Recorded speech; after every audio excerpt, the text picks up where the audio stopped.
Manatitra ny araba tomboka lasy tomboka vavy tonga soindray ato anatin'izao fotoana ny fampalamba vao izao ohatra manasanao anaraka ny antsipiny izany hatramin'ny farany eo amin'ny vaovaon'ny politika avy hatrany andeha anokafantsika izany mifarana ny talata fadimy ny volana febroary misasak'alina ny fitotom-piasan'ny solombavambahoaka vita ny riva teo ihany koa ny lanonam-pamaranana ny fivirina tsara-potoana teny anivo ny anteny miram-pirenena nahafapo ny asaloha tanterana tamin'ny ankapobeny hoy ireo solombavambahoaka nanaovana fanadihadiana na dia teo azy ireo seo samy fa miteraka endrika ratsy ho an'ny solombavambahoaka dia niezaka nanatanteraka ny asany mifanaraka tamin'ny tombontsoa ho an'ny vahoaka sy ny firenena ny ankamaroan'izy ireo raha nambarany solombavambahoaka Honoré Tsabotkay fanadihadiana.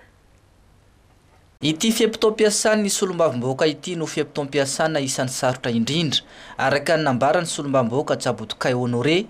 isan'ny nanamarika ny seho teny anivony anteny miram-pirenena ny olana teo amin'ny fifidianana izay ho filohan'izy ireo. Teo ihany koa ny fanatanterahana ny andininy fa 450 ao amin'ny lalam-panorenana momba ny fanendrena ny Prime Ministre, ny fisian'ny fitsipaham-pitokisana ny Prime Ministre sy ny fanonganana ny filohan'ny Repoblika. Ny olana ny seho teo amin'ny fandiniana ireo volavolan-dalàna maro samihafa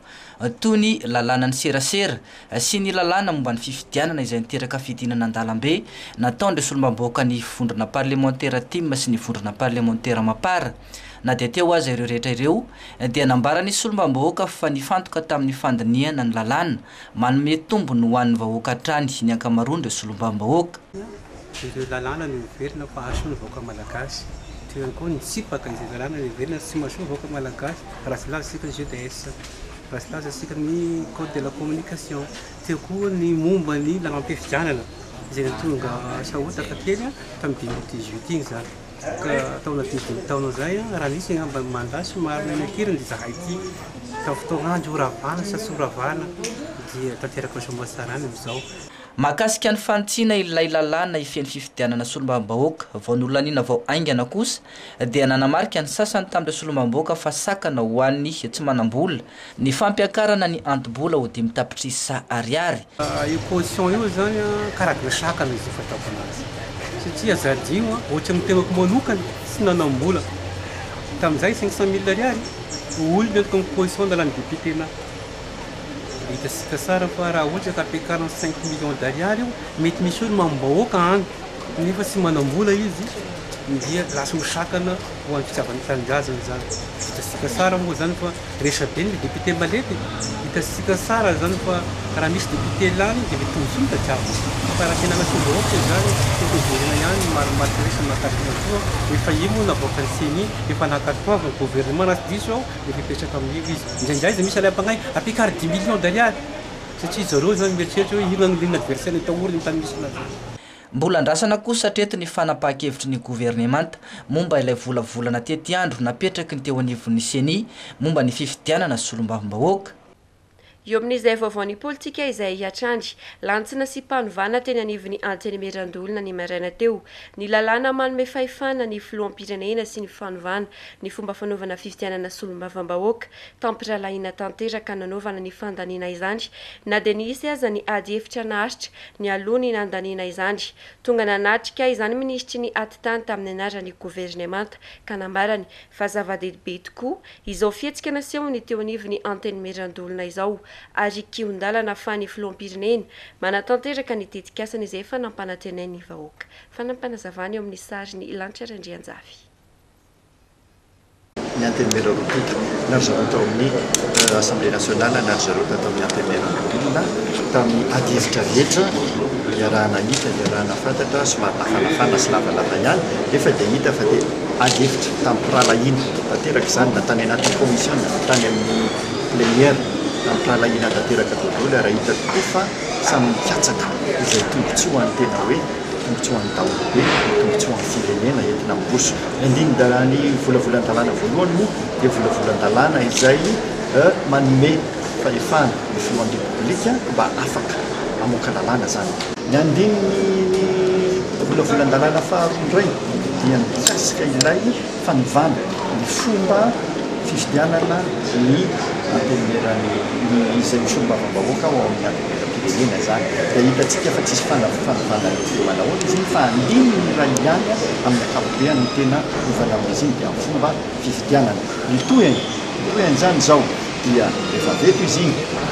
tsy misy rahana procédure dia makany amin'ny assemblée nationale dia président ny assemblée nationale mandefa zay makany HCC dia rehefa avy eo amin'izay rehefa olinany dia ataontsika hoe contrôle de constitutionnalité dia avoaka zay izy dia afaka miroso amin'izay zany amin'ny tena hoe fampandrosoana isika afaka miroso amin'ny fanatanterahana ny programme izay nantenain'ny vahoaka malagasy rehetra ny tanterahany filohan'ny republika ireo lalàna ireo zany ireo volavolalalàna ireo izay mivadika eo lalàna rehefa ny tena fitaovana anisany tena fitaovana afana miroso anatanterahana ny tena hoe programme nasa izay fitiavantsika ny eo amin'ny vaovaony sosialy kosa indray manana ny fomba fijeriny manoloana ity politika akapobe ny fanjakana ity ihany koa ny fikambanana mpisehatra amin'ny sosialy tsy afaka ny androso mihitsy ny firenena raha tsy mipetraka ny fandriampahalemana fa kosa tokony ataon'ny fanjakana laharam-pameana mirazotra amin'ny fanatanterahana izany fandriampahalemana izany ny fampanananasa ho an'ny vahoaka indrindra fa ny tanora araka ny ambarany Astafim erandriana tenena saika mamaly ireo asa maika mifototra amin'ny filany vahoaka malagasy amin'izao fotoana izao avokoa ny fandaharana asa ny fitondram-panjakana araka ny voarakitry ny PGE hoy ny Astafim fa kosa tokony ho laharam-pahamehana ambony zavatra rehetra ny fampananana asa mendrika ho an'ny vahoaka efa hita mihitsy zany eo amin'ny resaka fiarahamonina zany efa hita le zavatra misy eny an'io fiarahamonina fa dia hitako hoe latsaka katerena mihitsy amin'ny resaka hoe fiainana andavanandro anatin'izay tsy laza fotsiny azy zao resaka tsy fananana asa ho an'ny tanora zao dia hoe ahoana ny tokony vahaolana ho an'ny tanora na ahafahany miasa satria ny resaka fandriampahalemana io nge miankina amin'ny tsy fananana ny resaka tsy fananana asa koa mety mahatonga tsy fandriampahalemana dia zavatra efa hita zany tsara le programme nasa ny fitondram-panjakana mikasika an'izay fa le fomba fanatanterahana azy zany no jerena tsy ho vitan'ny olombitsy ny asa fampandrosoana ny firenena fa tsy maintsy tanterahana amin'ny alalan'ny fifanampiana ary ao anatin'ny tena firaisan-kina sy ny fitoniana hoy ny Astafim tokony atsahatra treo ny adala politika miteraka fifankahalana izay sakana lehibe teo amin'ny asa fampandrosoana hatramin'izay Madagasikara mandroso no tanjona iarahana mibanjana manomboka izao hoy hatrany Astafim zao le andro fifanomezan-tanana zao tsy andro fifanomezan-tsintsony zao fa andro fandraisana andraikitra fa navota atsika n'ity firenena ity zany zao ny tanjona ahoana ny rahantsika manavitra n'ity firenentsika ity satria ho lasaka katereny ity raha ohatra ka atsika ifandipatreto foana firenentsika ity zo atsika manasoa azy za zany dia manentana mihitsy ho an'ny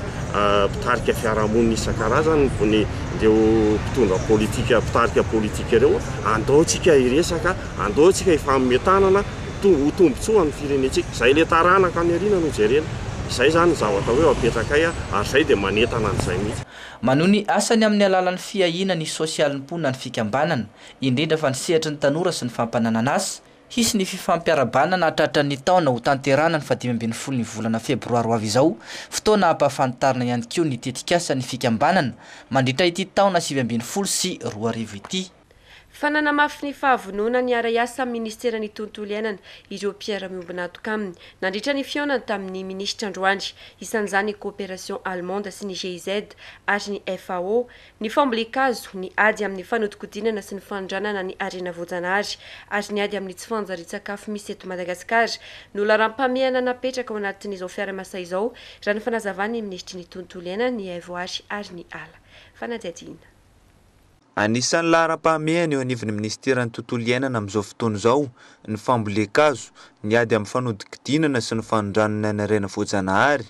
namafisin'ny ministra izany nandritra ny fionany tamin'ireo mpiara-miombonatoka samihafa toa ny coopération allemande sy ny GIZ ary ny FAO androany ny vohitra nandritra ity fionana ity ny fahavononan'ny telotota iara-asa amin'ny fanatanterahana ireo fanambina apetraka ireo ho an'ny FAO manokana dia ny ady amin'ny tsy fanjarin-tsakafo misy eto Madagasikara no antony lehibe amin'izao fiaraha-miasa izao raha toa ka fanampiana ara-teknika sy famatsim-bola kosa ny an'ny coopération allemande sy ny GIZ. Tonga teto zany moa ny coopération allemande ary ny tarehany ambassadeur sy ny GIZ dia mbola manamafy fa zareo ny fanampianantsika amin'ny momba ny tontolo iainana. Misy projet maromaro izay mbola andalana zao andalana efa niarana miasa hatramin'izay zay hita fa mahasoa Madagasikara ary vonina tanteraka zareo na amin'ny financement zany na amin'ny fanampiana ara teknika ary iara miasa akaiky dia akaiky amin'ny ministera atsika natsisiko tam'izao teo fa ny priorité nitsika zany amin'ity dia ny fambolekazo ny fitonjovana ny arena voajanaharitsika ary namafisoko ihany koa fa tsy manakitsony tsika amin'ny fanotokodinana ny ara-pirenena voajanahary na ny azo sarobidy zany na ny biby zay misy eto amintsika mba ahafahany taranantsika mandovy izany. Torak'izay ihany koa ny amin'ny FAO zay tonga teto satria manana projet zareo afaka miaccompagner atsika amin'ny resaka reboisement zany ary momba ny tsy fahampinara sakafo koa eto Madagasikara dia vonona kory zareo zany iara-iasa amintsika ary hanotolo-tanana amin'izany. Ankoatr'ireo nanamafy ny fahavonona ny iara-iasa amin'ny WWF ihany koa ny ministeran'ny tontolo iainana raha ny fanazavana minisitra nandritra ny fihaonana nataon'ny rotota io maraina io. Anisan'ny fanaovana jeritodika nataon'ity sampandraraha iraisam-pirenena ity mahakasika ireo asa vita teto Madagasikara. Nilazany anoho izany moa izy ireo raha ny namafisiny. Fatao aorian'ny famoahana ny fehezan-dalàna mikasika ny fampiatoana ny fitrandrana sy ny fanapahana ala indrindra ireo azo sarobidy. Nanamafy ny ministry ny tontolo iainana fa hoentitra ny fanaraha-maso atao mikasika izany. Efa misy ihany koa amin'izao fotoana ny fangataham-piara-miasa nataony teo anivon'ny ministeran'ny tontolo iainana amin'ny ministeran'ny fiarovam-pirenena mikasika indrindra ny fanamafisana ny fiarovana ny ala sy ny ady amin'ny fitrandrana tsy ara-dalàna eto Madagasikara. Fanampanazavana. Reny décret iny zany dia mikasika indrindra ny azo sarobidy, ny bois de rose, ny ebène, ny bois d'ébène, ny palissandre. Momba ny hafa dia hojerenao ihany fa tsika tsy afaka fitrano hoe tsy afaka ataontsika manajanona tanteraka ny ohatran'ny hoe ny kinenina satria mila saribao tsika mbola hitady solution tsika amin'izay zavatra zay misy zany amin'izao fotoana projet anankiray zay nangatahako fiara-miasa amin'ny ministre ny défense izay ny tontolo iainana zany dia nangataka ny mba ho rattachena aty amin'ny ministre ny tontolo iainana ny armée service civique mba ahafahantsika miaro ny réserve tsika reny hitatsika manko fa ny mpiasa ny environnement dia tanapolo kanefa ny mpangalatra sy ny mpanao ratsy dia manana basy ka tsy afaka miady amin'ny basy ny mpiasa ny environnement raha tanapolo no entiny fa rehefa rattaché kosa ny service civique dia amin'izay manana basy tsika dia tsy handeha amin'izany intsony ngamba ny fandehan-javatra. Lafim-baovao hafa tanteraka kosa indray angatahany solombavam-bahoaka ny Fianaratsoa ny ampitombona anisan'ny mpitandro ny filaminana misahana ny tsy fandriam-pahalemana ary ny anenana ny polisy misahana ny fifamoivoizana amin'ny lalan'ny famezivezena any amin'ny faritany Fianaratsoa nambara ny solombavam-bahoaka lany tany amin'ny faritra iny fa be loatra ny polisy mpanakan-dalana raha mbara kosa fa tsy ampy ny misahana ny fampandriana fahalemana amin'ny mampiompiomby ny mponina any amin'izany faritra izany ihany koa dia nanome sosikevitra ny ampiato ny fametana kavina amin'ny omby ary ny ifantohana amin'ny fametana ny puisan'ny omby satria be loatra ny kavin'omby ka mampipelipelika kapokapoka amin'ny masina ary mahafotsy ny mason'omby ihany koa fanadiadiana. Mety voalaza matetika efa tsy ampy ny filaminana kanefany dia mampimenimena ny olona fa ao anatin'ny 10 kilometatra ohatra manodidina ny fahatanany ao amin'ny faritra Fianaratsoa dia fentoka ny filaminana mpanao circulation kanefa ny lazaina fa tsy ampy ny filaminana mandeha ambanivohitra ary dia mimenimenina ny mpanao taxi brosy satria dia voasakana foana ny vahoaka ary tara rehefa mody fotoana raha izay. Faharoa resaka omby entiny ministra ny karakara ny fompiana fa tena mampimenimena ny vahoaka any amin'ny faritany Fianaratsoa ny resaka bokon'omby anankefatra ary apetraka any amin'ny gendarme ny anankiray ny vidin'ilay bokon'omby dia 4 ray alina ny anankiray ary 4 alina zany izy. Ny vidin'ny vaksiny dia miakatra isanandro ny kavina dia araky ny tenin'ny tatra rehetra dia lasa fosy ilay masony omby satria mikopakopaka eo amin'ny sofiny omby voany le masony omby ka magatana ny jerena manokana zany resipomby zany satria mpamboly sy biobia ny vahoaka malagasy. Ny atsara ny fandraisana andraikitry ireo fiarahamonim-pirenena manoloana ny raram-pirenena tamin'ny taona 17 raha nitatitra navoaka ny fikambanana voary salama androany mbola misy ananefa ireo sehatra tsy nahitana fiovana toy ny mahakasika ny sosialy ekonomika ny fanatanterahana sisikevitra kosa no hita fa ny anahazo lanja tamin'ny taona 17 iny tsy kasitra ihany koa tamin'izany fa diso miankin-doha be loatra amin'ny vahiny sika amin'ny fanatanterahana asa izay angatahan'izy ireo fanovana itsankilan'izay dia miantso ny fiara-miasa akaiky amin'ny fitondram-panjakana izy ireo raha ny fanazavana trany tsorakotoary manga sy fandro zanatrakoto. Taoriany fanadihadiana natao makasika ny tontolo sy ny fandraisana andraikitra ny firaisamonim-pirenena eto Madagasikara dia hita taratra fa ny atsara amin'ny ankapobeny ny fandraisana andraikitra nataon'izy ireo nandritra ny taona 17 sehatra 7 no nanatanterahiny teo anivon'ny fikambanana voary salama izay fanadihadiana izay ka nisy tamin'ireo sehatra ireo no nitotongana nisy kosa ny tsy nisy fiovana ary nisy ny nahitana fiovana lehibe isan'ny tsy nahitana izay fivoarana izay izao ny teo amin'ny lafiny sosialy ekonomika raha ny fanazavana voaray ny totongana toko ity sehatra ity tamin'ny taona 17 noho ny fisian'ny valana retina pesa teo ihany koa ny fisian'ny fiovaovan'ny toetrandro goavana izay nitarika voka-dratsy tamin'ny lafiny fambolena araka ny fanadihadiana nataon'ny voary salama hatrany dia isan'ny sehatra mbola ahitana lesoka ihany koa ny fanimbazimbana ny zon'olombelona tamin'ny taona 17 iny sy ny makasika ny tontolon'ny fitsarana nahitana fivoarany lehibe kosa nefa ny teo amin'ny lafiny fandraisana andraikitra ny firaisamonim-pirenena sy ny teo amin'ny fanaovana sisikevitra maro samihafa raha araka ny tatitra voaray hatrany na dia izany aza nefa dia hita taritra nisy fandraisana andraikitra sy ny asa no tanterahin'ny firaisamonim-pirenena tamin'ny taona 17 raha amin'ny ankapobeny no jerena tsy karitra kosa fa diso ny ankidoha be loatra tamin'ny vahiny isika izay nambarany fikambanana voary salama fa tokony harenina tsy ankilan'izay moa dia manantena fiara-miasa amin'ny fitondram-panjakana amin'ireo mpisehatra ny mpandray anjara rehetra amin'ny fampandrosoana ny raram-pirenena ny voary salama mba hisiny izay tena fampandrosoana izay fa indrindra ny mba hiantefana izany mivantana amin'ny vahoaka tsirairay avy araka ny fanazavana voaray hatrany dia anomboka amin'ity volana febroary ity izy ireo no hanatanteraka ny fanadihadiana ny makasika ny taona 2012 fa ho fampivelarana ny fiainana azy sosialy ny vahoaka mifanaraka amin'ny paikady raketin'ny vilirano nataon'ny filoha ankehitriny dia tafajoro tamin'ny farany herinandro teo ny sampana fikambanana avitra na andro sy avitry ny rehetra ao amin'ny distrika Ambohidratrimo komina 4 amin'ity distrika ity amin'izao fotoana no iasan'ny fikambanana raha ny fanazavana tanjona lehibe ho azy ireo ny fampiarana ny sotoavina malagasy amin'ny fifanampiana atafavoana amin'ny fasahirana na setraina fanampanazavana eo amin'ny sariny fandro zanatrakoto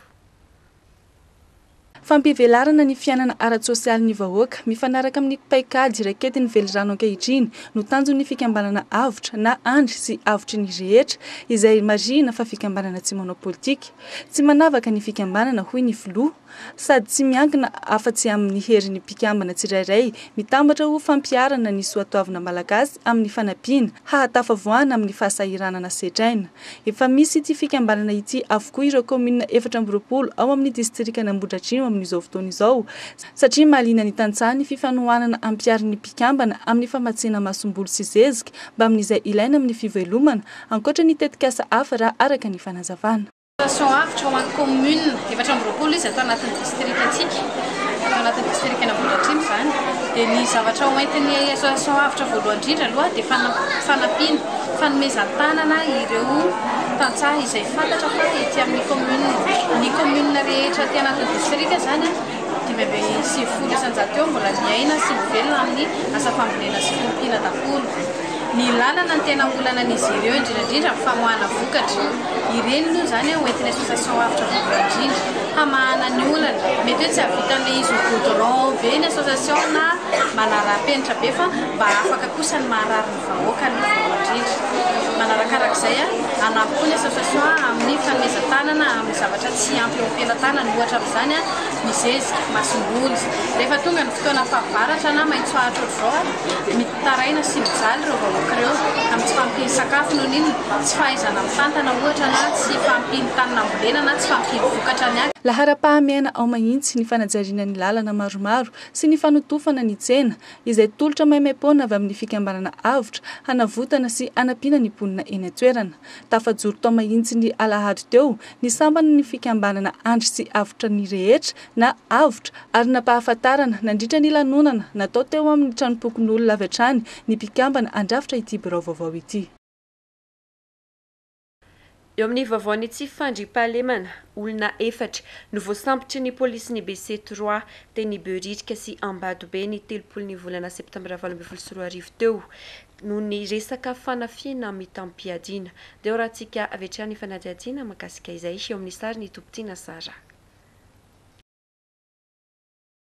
Ny fahina amby folo ny volana janoary taona 2024 tokony ho tamin'ny 5 dia naray antso avy amin'ny CSP 8 Analamahitsy ny polisy misahana ny adyeloko abevava sakelika fahatelo izay nilaza fa nisy teratany vahiny voatafika teny amin'ny lalan'ny Maria Masay. Nidina teny an-toerana avy hatrany ny tompon'andraikitra teo anivon'izany sampandrarany polisy pirenena izany. Fantatra tamin'izany fa fiara Toyota minibus nitondra teratany sinoa avy nivarotra teny Beoririka no nitafian'ny lehilahy misa efatra nitondra moto scooter.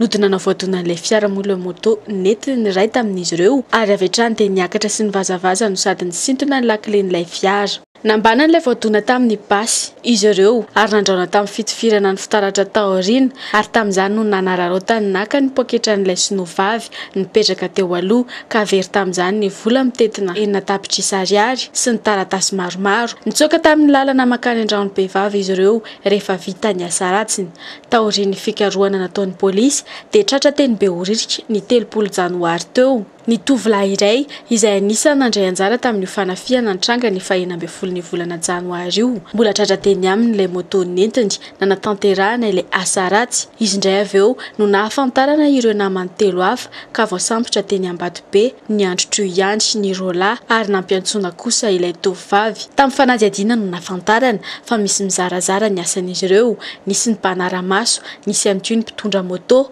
Ny asan'ilay ramatoa kosa dia nampiandro trano azy ireo. Nisy fanafiana teratany vahiny teny amin'ny Maria Masay. Jiolahy mitondra moto no nanafika ny teratany vahiny io. Mariana fa very ny volan'ny teratany vahiny io izay mitotaly 4 tapitrisa ariary ka avy hatrany dia nametraka fitorina taty amin'ny Sampandrara miady amin'ny eloka bevava io teratany vahiny io dia natao moa zany ny fikarohana sy ny fanadihadiana rehetra. Ny 30 janoary 2024 dia nampandre ny mpitandro filaminana io teratany vahiny izay voatafika io ary nilaza izy fa hita miôdiôdy eny Beoririka ny moto izay nanafika azy satria tadidiny moa zany. Vao narehan'izany ny mpitandro filaminana dia nanatina tena toerana ka vao nahita ny mpitandro filaminana ireo jiolahy dia rehefa trantsoka sady nanapoka basy. Ny sasany moa namelona moto teo dia tratran'ny polisy ka noentina avy hatrany nanaovana fanadihadiana taty amin'ny toeram-piasana. Rehefa tratra ilay jiolahy miaraka amin'ilay moto niaiky ny elony avy hatrany izy ary vao marina fa io moto io ilay nentin'ny nanafika ilay teratany vahiny tamin'ny 14 janoary 2024. Koa rehefa tratra zany io jiolahy io dia izy ihany nanoro ny namany ary avy hatrany izay tato amin'ny sakelika miady amin'ny eloka bevava dia nisambotra ireo namany ireo teny Ambatobe tamin'io 30 ny volana janoary 2024 io ihany. Mariana moa fa tratra niaraka tamin'ny moto ray hafa ihany koa ireo jiolahy ireo izay netiny nanafika an'ilay teratany vahiny teny amin'ny Maria Masay zany. Avy eo reto farany reto dia nanoro ihany koa ireo namany hafa izay vahiny tao amin'ny hôtely ray izay eny Ambodivona. Tonga dia nankeny avy hatrany ny mpitandro filaminana nanao fisavana. Tsy tratra tao reto jiolahy reto fa kosa nahitana basy tao ambany kidoro izay tao amin'ny efitrano natorian'izy ireo. Tsy mijanona trao moa zany ny asa fikarohana fa mitohy hatrany ary manantena ny fanampiana sy ny fiaraha-miasa avy amintsika tsirairay avy amin'ny fanomezana ny loharanom-baovao entina manatanteraka ny asa. Mariana fa mijanona ho tsy maratelo izany rehetra izany. Niaiky ny eloka vitany moa ireto mpanao asa ratsy ireto ary natolotra ny fampanoavana omaly fa 4 ny volana febroary mitohy hatrany fikarohana ataon'ny polisy pirenena. Dia ny fanadihadiana teo ihany koa no manakatsona ny fiarana tamin'ity alina ity. Mankasitraka fenanao nanaraka izany hatramin'ny farany. Mandra-pionandray ary tombo kilasy tomboko vavy.